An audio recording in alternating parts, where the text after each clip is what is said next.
Hello बच्चों, एक बार फिर मैं आलोक कुमार आप सभी का आलोक फिजिक्स क्लास में स्वागत करता हूं। जैसा कि हम लोग बच्चों है ना 11th के सभी वीडियो को अच्छी तरह से देखा बच्चों और उसे समझने का प्रयास किया।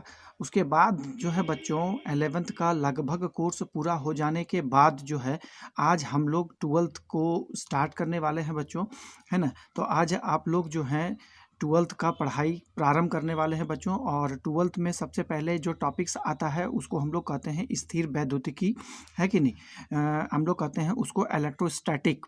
तो आज हम लोग इलेक्ट्रोस्टैटिक के विषय में आज हम लोग पढ़ाई करने वाले हैं बच्चों, है कि नहीं। तो आप लोग अच्छी तरह से अपने पास बैठेंगे बच्चों और समझने का प्रयास करेंगे कि आखिर इलेक्ट्रोस्टैटिक कहते हैं किसे हैं, है कि नहीं, और इसे किस प्रकार समझा जा सकता है।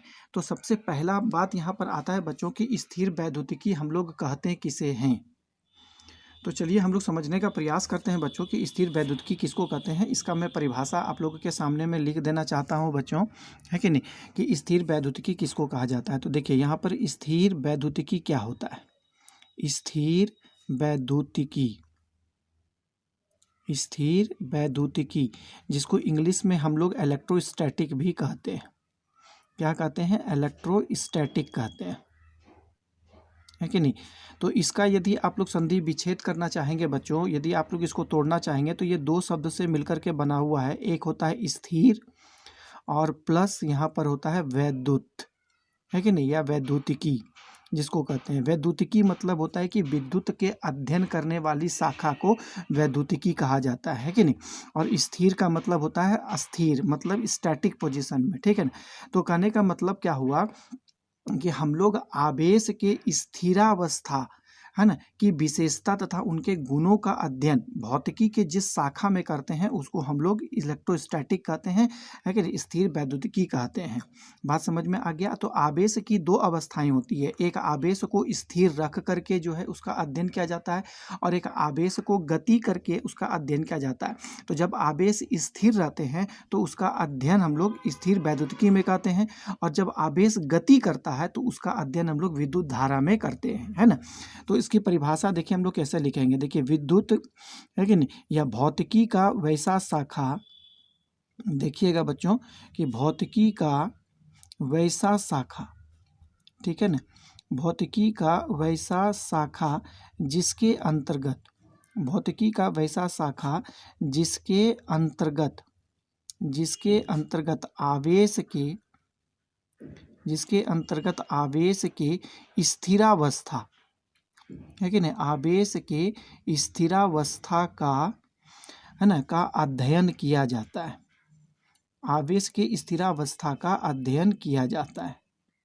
आवेश के स्थिरावस्था का अध्ययन किया जाता है। क्या कहलाता है? स्थिर वैद्युतिकी कहलाता है। स्थिर वैद्युतिकी कहलाता है। स्थिर वैद्युतिकी कहलाता है।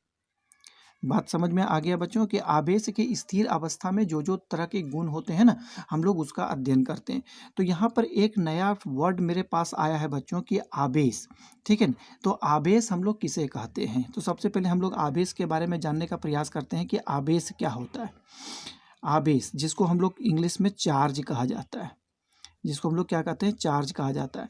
तो आप लोग एक बात हमको बताइए बच्चों कि आवेश की जो विशेषताएं होती है, आवेश का जो मतलब प्रॉपर्टी होता है वो जस्ट लाइक ए, मतलब कह सकते हैं कि मास की तरह होता है, द्रव्यमान की तरह होता है। तो पदार्थ में तीन मौलिक गुण होते हैं। पदार्थ की जो होती है गुण जो होता है तो तीन तरह के मौलिक गुण पाए जाते हैं, जिसको हम लोग ये कहते हैं आवेशीय गुण, एक द्रव्यमान गुण, और एक तरह का होता है गुण जिसको हम लोग चुंबकीय गुण कहा जाता है, ठीक है। तो आवेश किसी भी पदार्थ में ये तीन गुणों का होना जरूरी है।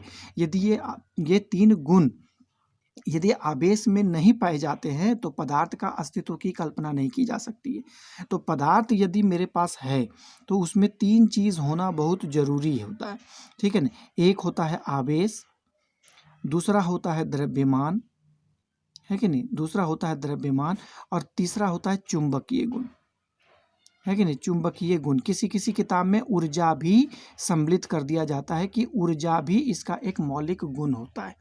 समझ में आ गया। तो आप यहाँ पर जानिए कि जिस प्रकार द्रव्यमान के बिना पदार्थ की कल्पना नहीं की जा सकती है, उसी प्रकार आवेश के बिना भी पदार्थ की कल्पना नहीं की जा सकती है। उसी प्रकार चुंबकीय गुण के बिना भी पदार्थ की कल्पना नहीं की जा सकती है। साथ ही साथ उसी प्रकार ऊर्जा के बिना भी पदार्थ की कल्पना नहीं की जा सकती है। ठीक है। तो आप जानते हैं कि जिस प्रकार द्रव्यमान पदार्थ को भार प्रदान करता है, द्रव्यमान प्रदान करता है कि नहीं, उसी प्रकार आवेश भी पदार्थ में आकर्षण तथा प्रतिकर्षण करने का गुण, साथ ही चुंबक भी गुण जो होती है आकर्षण और प्रतिकर्षण करने का गुण प्रदान करता है। ठीक है। तो द्रव्यमान की तरह जिस प्रकार द्रव्यमान पदार्थ का एक मौलिक गुण होता है, फंडामेंटल प्रॉपर्टी होता है, जस्ट लाइक आवेश भी जो होता है किसी पदार्थ का एक फंडामेंटल प्रॉपर्टी होता है। ठीक है। तो हम लोग आवेश की परिभाषा जो होती है उसके गुण के आधार पर ही हम लोग देते हैं। तो आवेश हम लोग किसको कहते हैं? देखिए, आवेश जो होता है, आवेश द्रव्यमान की तरह, इसको ऐसे लिखा जाता है कि आवेश द्रव्यमान की तरह पदार्थ का, द्रव्यमान की तरह पदार्थ का एक मौलिक गुण होता है। कौन गुण होता है? मौलिक गुण होता है। द्रव्यमान की तरह, है ना, एक मौलिक गुण होता है, जिसके कारण, यहाँ पे देखिएगा कि जिसके कारण पदार्थ में, है कि नहीं, जिसके कारण पदार्थ में आकर्षण, तथा प्रतिकर्षण, है कि नहीं, जिसके कारण पदार्थ में आकर्षण तथा प्रतिकर्षण का गुण उत्पन्न होता है, आकर्षण तथा प्रतिकर्षण करने का गुण उत्पन्न होता है, आवेश कहलाता है। क्या कहलाता है? आवेश कहलाता है। बच्चों, ये बात आप लोगों को समझ में आ गया होगा कि आवेश हम लोग कैसे डिफाइन करते हैं आवेश का। ठीक है। तो अब आप लोगों को यहाँ पर समझना है कि आवेश जो होता है कि नहीं, कि कौन कौन से गुण होते हैं, आवेश के कौन कौन से गुण होते हैं। तो आवेश जो होता है बच्चों, उसके अंदर मुख्यतः दो प्रकार के गुण पाए जाते हैं, है कि नहीं। एक तो सबसे पहले बात है कि आवेश का संरक्षण का गुण होता है, आवेश का क्वांटीकरण का गुण होता है कि नहीं। तो हम लोग उस सबको बात देखेंगे। उसके बाद किसी पदार्थ में कैसे आवेश उत्पन्न किया जाता है, इसके बारे में भी हम लोग यहाँ पर अध्ययन करेंगे। तो देखिए, पदार्थ में आवेश का गुण, प्रॉपर्टी ऑफ चार्ज कौन कौन से होते हैं। देखिए, आवेश का गुण क्या क्या होते हैं। तो सबसे पहला इसका जो गुण होता है उसको हम लोग कहते हैं, दूसरी बात है कि आवेश का संरक्षण, है कि नहीं, आवेश का संरक्षण, जिसको हम लोग कंजर्वेशन ऑफ चार्ज भी हम लोग कहते हैं। और दूसरा गुण जो होता है उसको कहते हैं आवेश का क्वांटीकरण, है कि नहीं, आवेश का क्वांटीकरण। इसको इंग्लिश में कहा जाता है क्वांटाइजेशन ऑफ चार्ज, आवेश का क्वांटीकरण। ठीक है। तो सबसे पहला हम लोग जो बच्चों पढ़ेंगे उसको कहते हैं आवेश का संरक्षण। क्या होता है? आवेश का संरक्षण का सिद्धांत। आवेश का संरक्षण का सिद्धांत क्या होता है? आवेश का संरक्षण का सिद्धांत क्या होता है? तो आप लोग जूनियर क्लास में पढ़े होंगे बच्चों कि ऊर्जा का संरक्षण का सिद्धांत क्या होता है। तो जैसे आप लोग ऊर्जा का संरक्षण का सिद्धांत पढ़ते हैं, ठीक उसी प्रकार आवेश का संरक्षण का सिद्धांत भी पढ़ा जाता है। तो आवेश का संरक्षण का सिद्धांत क्या होता है, लिखेंगे कि देखिए कि आवेश को ना तो उत्पन्न किया जा सकता है, आवेश को ना तो उत्पन्न किया जा सकता है और ना ही, है कि नहीं, और ना ही नष्ट किया जा सकता है। आवेश को ना तो उत्पन्न किया जा सकता है और ना ही नष्ट किया जा सकता है। सिर्फ आवेश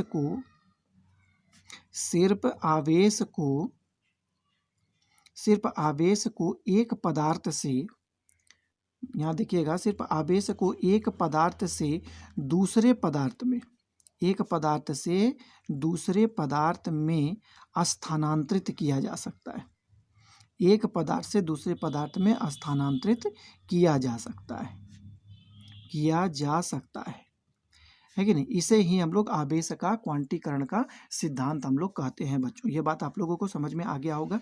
या तो फिर आप लोग इसको ऐसे भी दूसरे भी शब्दों में इसको परिभाषित कर सकते हैं, जैसे दूसरे शब्दों में, है कि नहीं, दूसरे शब्दों में, है कि नहीं, दूसरे शब्दों में इसको हम लोग कैसे परिभाषित कर सकते हैं। देखिए किसी विलगित निकाय में, यहाँ देखिए किसी विलगित निकाय में,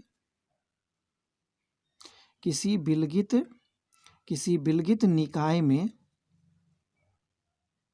किसी विलगित निकाय में आवेश का कुल योग, किसी विलगित निकाय में आवेश का कुल योग स्थिर रहता है या नियत रहता है, कुल योग स्थिर होता है। और विलगित निकाय मतलब क्या होता है कि वैसा निकाय जिससे ना तो हम, है ना, उस पदार्थ के या उस निकाय के अंदर से कोई चीज़ बाहर भेज सकते हैं और ना तो हम बाहर से कोई चीज़ को अंदर ला सकते हैं। तो ऐसे निकाय को हम लोग क्या कहते हैं, विलगित निकाय हम लोग कहते हैं बच्चों। ठीक है, तो किसी भी निकाय के बारे में यदि आप बात करते हैं तो उस निकाय का जो कुल आवेश होता है वो हमेशा स्थिर रहता है, कांस्टेंट रहता है। ठीक है, तो जैसे एक उदाहरण आप लोगों को यहाँ पर मैं दे करके समझाता हूँ, एक उदाहरण आप लोगों को यहाँ पर मैं दे करके समझाता हूँ, तो आवेश का संरक्षण का सिद्धांत आप लोग समझ में आ जाएगा। तो जैसे कि आप लोग यूरेनियम का नाम सुने होंगे बच्चों, इसकी परमाणु द्रव्यमान जो होती है वो लगभग 200, है कि नहीं, 238 होती है, और परमाणु संख्या जो होती है वो 92 होती है। जब इस यूरेनियम परमाणु का जब विखंडन होता है, जब ये टूटता है रेडियो सक्रिय प्रक्रिया के द्वारा, है कि नहीं, तो उससे जो होती है एक हीलियम जो है आयन इससे बाहर निकलता है। हीलियम आयन जिसकी परमाणु द्रव्यमान 4 होती है और परमाणु संख्या 2 होती है कि नहीं। और साथ ही साथ इस स्थिति में जब इससे, इस यूरेनियम परमाणु से जब हीलियम बाहर निकल जाता है तो ये जो यूरेनियम है वो किस में बदल जाता है, थोरियम में बदल जाता है। तो थोरियम का परमाणु द्रव्यमान कितना होता है, 234, और साथ ही इसकी परमाणु संख्या 90 होती है। तो आप लोग एक बात जानते हैं कि परमाणु संख्या जो होती है उस पदार्थ में आवेश की, है कि नहीं, माप होती है, गणना होती है। ठीक है ना, तो इसका मतलब है कि 92 जो होती है उसमें प्रोटॉन की संख्या है ना, और यहाँ हीलियम जो होती है ये भी हीलियम में प्रोटॉन की संख्या 2 होती है और थोरियम में प्रोटॉन की संख्या मतलब 90 होती है। ये जो आप हीलियम देख रहे हैं ना, इसी को हम लोग अल्फा कण कहा जाता है। हीलियम को ही हम लोग, हीलियम आयन को ही हम लोग अल्फा कण कहता है। तो जब रेडियो सक्रिय प्रक्रिया होती है, विखंडन होता है, तो उससे एक अल्फा कण बाहर निकलती है और साथ में हीलियम थोरियम में बदल जाता है ना। तो यहाँ पर आप देखेंगे कि आवेश की कुल संख्या, है ना, तो इसके पहले, विखंडन के पहले जो होती है प्रोटॉन की जो कुल संख्या होती है, प्रोटॉन की कुल संख्या, प्रोटॉन विखंडन के पहले कितनी थी, 92 थी, और विखंडन के बाद जो होती है इधर हो गया 2 + 90 इक्वल टू कितना हो गया, 92। तो आप देख पा रहे हैं कि विखंडन के उपरांत या दौरान जो होती है ना, आवेश की कुल संख्या यहाँ पर अचर बनी हुई है, नियत है। ना तो हम इसमें आवेश को घटाए हैं और ना ही हम बढ़ा सकते हैं कोई भी प्रक्रिया के द्वारा। तो इसी को हम लोग कहते हैं आवेश का संरक्षण का सिद्धांत कहा जाता है। दूसरी बात क्या होता है बच्चों, है ना, एक बात आप लोगों को यहाँ पर समझना होगा कि जैसे कि होता है कि विनाशीकरण की प्रक्रिया,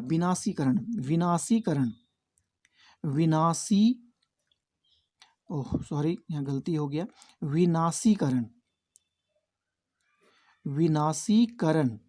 विनाशीकरण का मतलब क्या होता है बच्चों कि यदि 2 फोटॉन है कि 2 फोटॉन समझ रहे हैं कि प्रकाश के कण को हम लोग फोटॉन कहा जाता है। ठीक है, तो 2 फोटॉन होता है, तो फोटॉन को हम लोग क्या चीज़ से निरूपित करते हैं, गामा से, गामा का सिंबल होते हैं।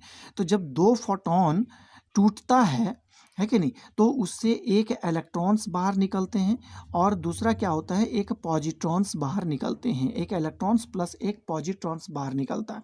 इसका नाम होता है इलेक्ट्रॉन्स, आप लोग शायद जानते भी होंगे, है कि नहीं। इसको हम लोग कहते हैं इलेक्ट्रॉन, और इसको कहा जाता है एक पॉजिट्रॉन्स कहा जाता है, इसको हम लोग पॉजिट्रॉन्स कहा जाता है। इलेक्ट्रॉन्स और पॉजिट्रॉन्स, इलेक्ट्रॉन्स का एंटी पार्टिकल्स जो होता है, प्रतिकण जिसको कहते हैं, एंटी पार्टिकल्स पॉजिट्रॉन्स होता है। इसका द्रव्यमान आवेश सब में ये बराबर ही होते हैं। तो इसको कहते हैं विनाशीकरण की प्रक्रिया। मतलब आप फोटॉन कह सकते हैं कि प्रकाशीय कण होते हैं, प्रकाश कण जिसका कोई भी, है ना, जिसमें कोई भी आवेश चार्ज नहीं पाया जाता है, और साथ ही साथ इसका द्रव्यमान भी शून्य होता है।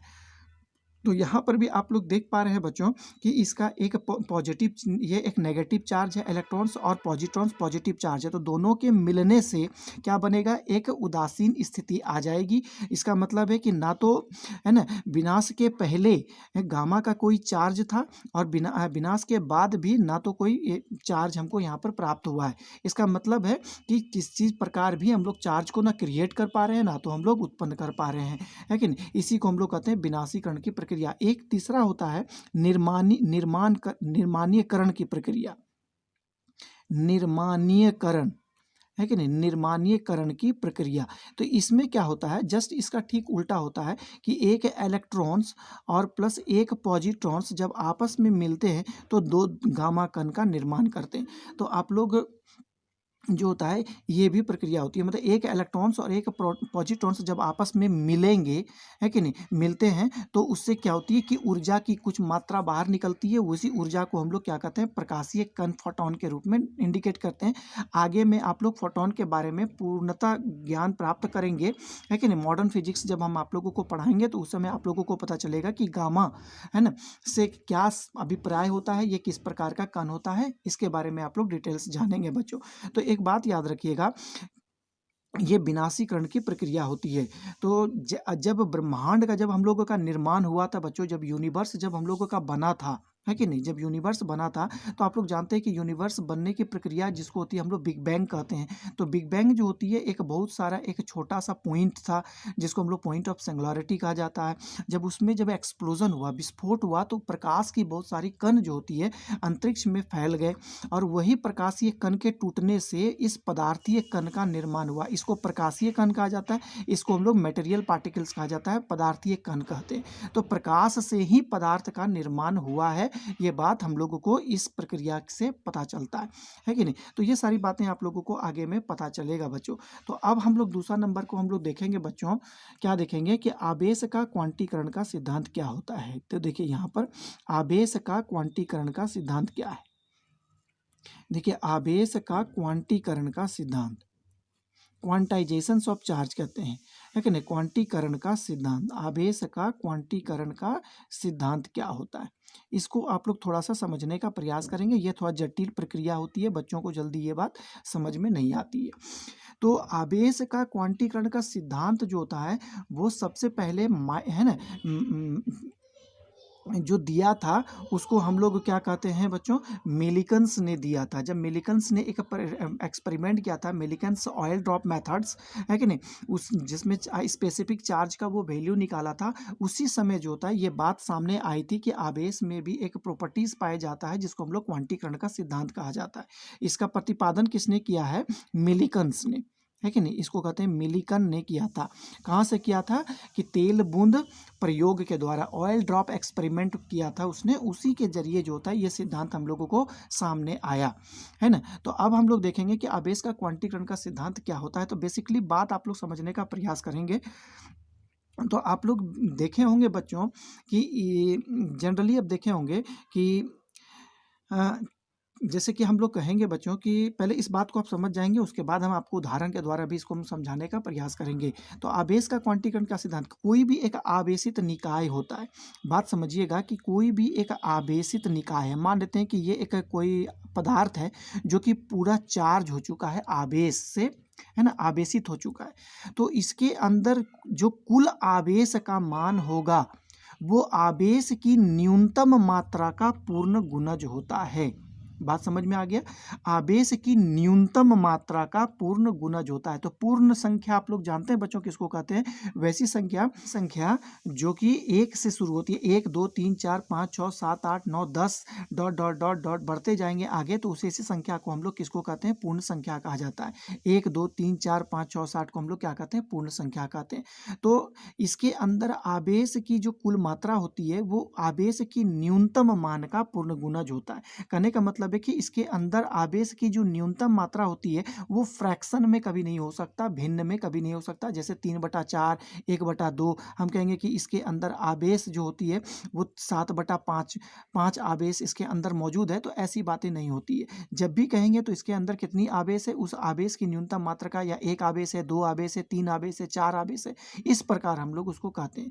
फ्रैक्शन में कभी आवेश नहीं हो सकता। तो इसको हम लोग आप लोग को लिखेंगे। देखिए इस सिद्धांत के अनुसार, बात समझिएगा कि इस सिद्धांत के अनुसार, देखिए इस सिद्धांत के अनुसार किसी आवेशित निकाय, इस सिद्धांत के अनुसार किसी आवेशित निकाय, किसी आवेशित निकाय का कुल आवेश है ना, किसी आवेशित निकाय का कुल आवेश का परिमाण, जिसको मात्रा भी कहते हैं, है ना, कुल आवेश का परिमाण आवेश के न्यूनतम मात्रा का, आवेश के न्यूनतम मात्रा का, आवेश के न्यूनतम मात्रा का पूर्ण गुणज होता है।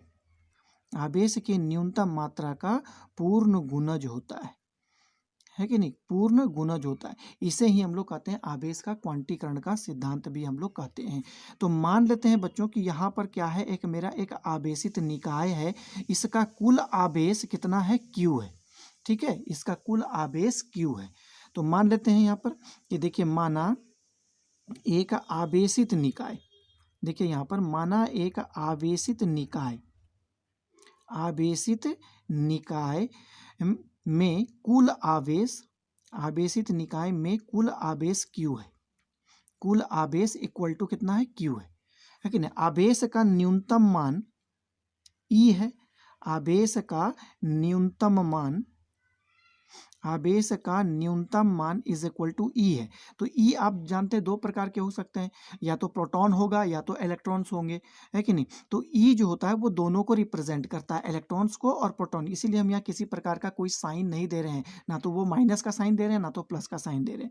अब यहाँ लिखेंगे तथा आवेशों की कुल संख्या, न्यूनतम आवेशों की कुल संख्या, इस प्रकार लिखेंगे, तथा न्यूनतम आवेशों की कुल संख्या, न्यूनतम आवेशों की कुल संख्या, है कि नहीं, न्यूनतम आवेशों की कुल संख्या n है कि नहीं। तो आप लोग कह सकते हैं कि जब इसमें बड़ा आवेश मतलब पूरा आवेश Q है और एक छोटा आवेश का मान E है और E का कुल संख्या n है, तो हम लोग n और E को यदि मल्टीप्लाई करेंगे तो कुल आवेश हमको Q प्राप्त हो जाएगा।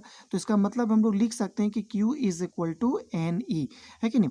एक आवेश का मान E है और आवेशों की कुल संख्या n है, तो आवेश का हम लोग क्या कहेंगे कि आवेश का कुल परिमाण कितना हो जाएगा, n इंटू E हो जाएगा। यही समीकरण भी हम लोगों को निकल करके इससे सामने आता है कि कुल आवेश का मान आवेशों की कुल संख्या और एक आवेश के परिमाण के गुणनफल के बराबर होता है। तो इसी को हम लोग कहते हैं आवेश का क्वांटीकरण का सिद्धांत भी हम लोग कहा जाता है बच्चों, है कि नहीं। तो आवेश की न्यूनतम मात्रा क्या होती है उसको हम लोग चलिए हम लोग नेक्स्ट पेज में देखेंगे। देखिए बच्चों कि आवेश का न्यूनतम मान, बात समझिएगा कि आवेश का न्यूनतम मान, है ना, आवेश का न्यूनतम मान, है ना, क्या होता है, इलेक्ट्रॉन्स या प्रोटॉन को कहा जाता है। आवेश का न्यूनतम मान इलेक्ट्रॉन्स या प्रोटॉन को कहा जाता है, इलेक्ट्रॉन्स या प्रोटॉन को कहा जाता है। तो आप लोग जानते हैं कि इलेक्ट्रॉन तथा प्रोटॉन पर आवेश कितना होता है कि नहीं, ई प्लस या ई माइनस या, है ना, प्लस ई। ये बात को हम लिखेंगे कि आवेश का, यहाँ पर आप प्लस नहीं दे सकते हैं बच्चों, यहाँ पर यदि प्लस दे देंगे तो ये पॉजिट्रॉन्स को इंडिकेट करता है, इसीलिए इसके आगे प्लस दिया जाता है ताकि ये प्रोटॉन को इंडिकेट करे, है कि नहीं। तो ये क्या हो गया, आवेश। तो आवेश का परिमाण कितना होता है, इसमें हम लोग ये जानते हैं, आवेश का परिमाण क्या होता है, प्लस माइनस 1.6 इंटू 10⁻⁻19 कूलम। तो ये जो होता है किसी भी पदार्थ में सबसे छोटा जो होता है आवेश होता है, इससे छोटा आवेश पदार्थ में हो ही नहीं सकता। बात समझ में आ गया, इससे छोटा आवेश पदार्थ में हो ही नहीं सकता। तो कहा जाता है कि किसी पदार्थ में यदि आवेश की कुल मात्रा आवेश के न्यूनतम मान का पूर्ण गुणज होता है। इसका मतलब है कि इसी का गुणज होगा, या तो 1 इलेक्ट्रॉन्स होगा, 2 इलेक्ट्रॉन्स होगा, 3 इलेक्ट्रॉन्स होगा, 10 इलेक्ट्रॉन्स, 20 इलेक्ट्रॉन्स, 50, 100, 1000, लाख, करोड़, इस प्रकार के इलेक्ट्रॉन्स पदार्थ में पाए जाते हैं। लेकिन आप ये नहीं कह सकते हैं कि उस पदार्थ के अंदर जो होती है कि नहीं, मतलब नहीं कह सकते हैं कि 1,00,000/7 इलेक्ट्रॉन्स होता है, या फिर 1,00,000 बटा, है ना, 3 इलेक्ट्रॉन्स होते हैं। इस प्रकार आप नहीं कह सकते हैं उस, है कि नहीं। क्यों? क्योंकि यदि हम 7 से या फिर 3 से या फिर 9 से यदि हम लोग किसी इसको डिवाइड करेंगे तो वो क्या होगा, फ्रैक्शन में आ जाएगा, और जो कि ये सिद्धांत को गलत करेगा। मतलब इस प्रकार कह सकते हैं कि किसी भी पदार्थ के अंदर इलेक्ट्रॉन्स 1/2 आधा इलेक्ट्रॉन्स नहीं पाया जाएगा, 3 बटा, है कि नहीं, तिहाई इलेक्ट्रॉन्स नहीं पाया जाएगा, 5/7 इलेक्ट्रॉन्स नहीं पाया जाता। इस प्रकार फ्रैक्शन में जो होती है इलेक्ट्रॉन्स नहीं पाए जाते।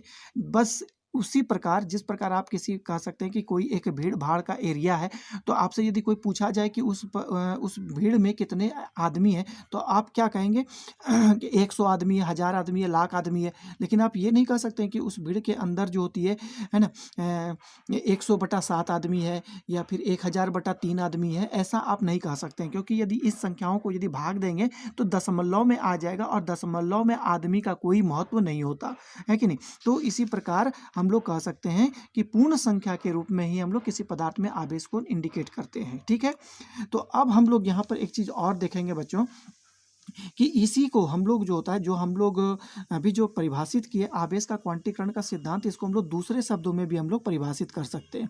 तो दूसरे शब्दों में हम लोग इसको कैसे करेंगे पदार्थ, देखिए दूसरे शब्दों में कैसे इसको हम लोग परिभाषित कर सकते हैं। बात को समझिएगा कि देखिए किसी भी निकाय में जो होता है आवेश जो होती है कि नहीं, एक पैकेट्स के रूप में मौजूद होते हैं। देखिए किसी निकाय में, किसी आवेशित निकाय में, किसी आवेशित निकाय में, है ना, किसी आवेशित निकाय में आवेश जो होते हैं वो छोटे छोटे पैकेट्स के रूप में मौजूद होते हैं। छोटे छोटे पैकेट्स के रूप में, पैकेट के रूप में, छोटे छोटे में उपस्थित होते हैं, पैकेट के रूप में उपस्थित होते हैं या स्थित रहते हैं, पैकेट के रूप में उपस्थित होते हैं, छोटे छोटे पैकेट के रूप में उपस्थित होते हैं। इस पैकेट को क्वांटा कहा जाता है कि नहीं। इस पैकेट को, या इस पैकेट को क्वांटा कहा जाता है, क्वांटा कहा जाता है। बात समझें, इस पैकेट्स को क्वांटा कहा जाता है। तो छोटे छोटे जो पैकेट्स होते हैं उसी को हम लोग इलेक्ट्रॉन्स कहा जाता है, या प्रोटॉन्स आप लोग कहते हैं बच्चों। बात समझ में आ गया होगा आप लोगों को।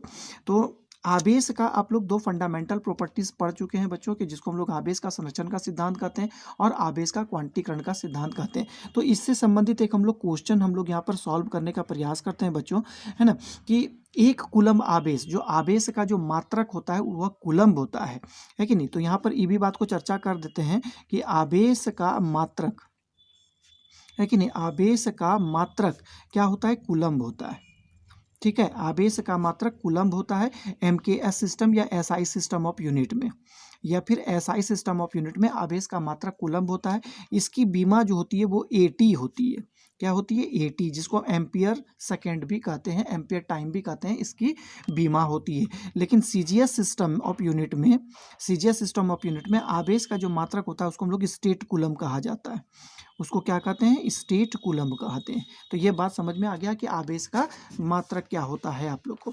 इससे संबंधित एक क्वेश्चन को हम लोग सॉल्व करते हैं बच्चों, कि 1 कूलम्ब आवेश में कितने इलेक्ट्रॉन्स होते हैं। तो 1 कूलम्ब आवेश में इलेक्ट्रॉन की संख्या निर्धारित करें। तो 1 कूलम्ब आवेश में, 1 कूलम्ब आवेश में, 1 कूलम्ब आवेश में इलेक्ट्रॉन की संख्या, 1 कूलम्ब आवेश में इलेक्ट्रॉन की संख्या कितनी होती है, इलेक्ट्रॉन की संख्या ज्ञात करना है ना। 1 कूलम्ब आवेश में इलेक्ट्रॉन की संख्या ज्ञात करना है हमको। तो हम लोग जस्ट वही फार्मूला से हम लोग बनाएंगे।